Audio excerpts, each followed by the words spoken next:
My name's Amy Stanton. I'm a plumber turned tiny house builder. What I wanted to be when I grew up was actually the Red Wiggle. I realised I couldn't do that, wasn't good enough at singing. Then I started studying beauty therapy, realised I could not paint nails to save my life, and then I thought, maybe I want to deal with poo for the rest of my life, I'll become a plumber. Funny story of why I chose a career in trade. When I was younger, my dad always used to take me camping, and he's a builder and I always used to see him hands-on, and we went to the servo once and I asked him, we used to get an ice cream and be like, oh, Dad, can I have this Magnum? And he looked me in the eyes, he's like, no Amy, you can't have a Magnum, that's a plumber's ice cream, only plumbers can afford Magnums. So I must have had it in the back of my head from that day on, oh, maybe I'll be one of these plumbers. I started doing a pre-apprenticeship in plumbing, rocked up with my pink socks, had a few people look at me like, she's serious? But then once you get on the tools and you show them you have a passion for it and you're very hands-on, they're like, yeah, obviously girls can do this and it's a great trade. And from there I went out and got an apprenticeship as a roof plumber. My first week was a bit rough. I got my head stuck in a scaffold, I crashed my car through the job site fence, I got a piece of metal stuck in my butt, but that just gives you more the determination to go on and give it a crack and show them, look, I can do this. Yeah, just because I'm a woman doesn't mean I can get out there on the tools and do it. My family and friends at the start, I think they were like, sure Amy, sure you're going to be a plumber, but I'm quite a stubborn person, and when someone kind of says you're not going to do it, I have to do it then. And as my apprenticeship went on, I think they really started to be like, oh, she's serious kind of thing, but my mum and dad were always there to support me along the way. I think the most challenging part of my career journey was definitely starting off.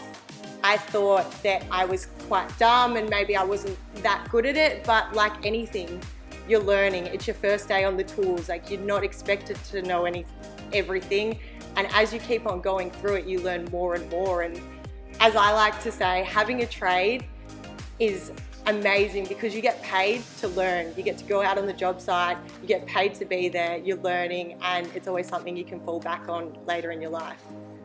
The most rewarding part of my journey was definitely finishing my apprenticeship. I always said I'm going to get a trade under my belt, then go out and chase my dreams, which I did. I did my plumbing apprenticeship. About 4 years after that, I decided I'm going to stop working for the man. I travelled around with a place called Travelling Tradies. Tradies got to go all around the world, you know, exchanging your skills for food and accommodation, and then I came home and started my own business, which was so rewarding. There is definitely probably nothing I would have done differently in hindsight, thinking back to my apprenticeship.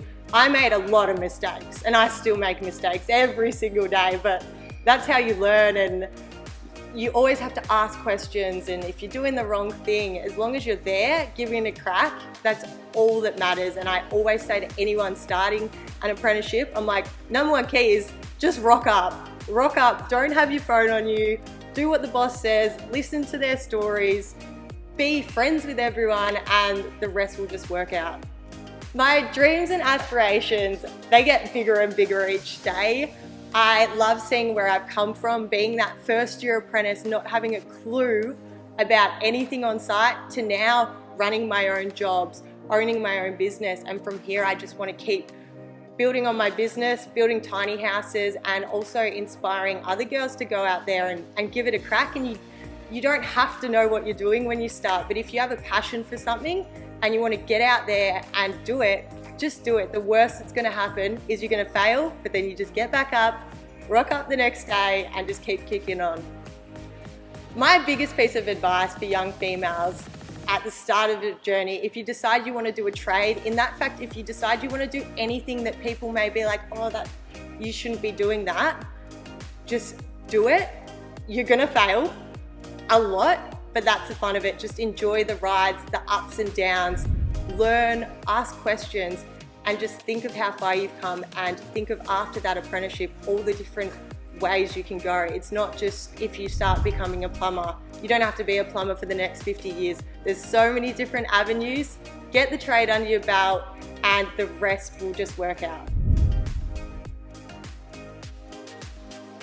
Take the leap and start an exciting career in skilled trades today.